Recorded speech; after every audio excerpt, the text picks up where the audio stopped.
زي ما دكتور جبنة وعدكم، احنا النهاردة في احد مصانع منتجات الالبان اللي بتنتج الجبنة البيضة والجبنة البراميلي في محافظة البحيرة. كان في استقبالنا مهندس الجودة، واول حاجة دخلنا على غرفة التعقيم عشان نعقم ونلبس اللبس الخاص بصالة الانتاج. وطبعا زي ما انتوا شايفين الالتزام والحرص على تطبيق شروط الجودة وسلامة المنتج.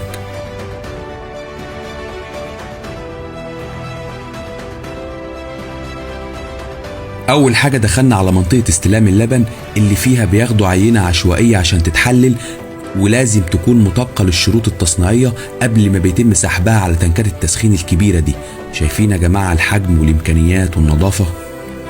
بعد إضافة الملح الطبيعي عشان يدوب مع اللبن، وبيتم التسخين لدرجة حرارة معينة، بعد كده بيسحبوه لتنكات التصنيع دي عشان يضيفوا عليه حاجة اسمها منفعة طبيعية بتساعد على التجبن زي ما انتوا شايفين دلوقتي.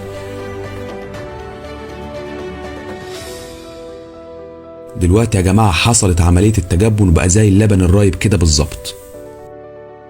بعدها بحوالي 8 ساعات بيكون اللبن صفى الشرش اللي فيه وبقى جبنة، وبيتعبى في عبوات وزن العبوة حوالي 20 كيلو عشان تدخل بعد كده التلاجة لمدة 3 شهور وتاكل أحلى حتة جبنة طبيعية غنية بالبروتين والكالسيوم وآمنة صحيا ليك ولولادك.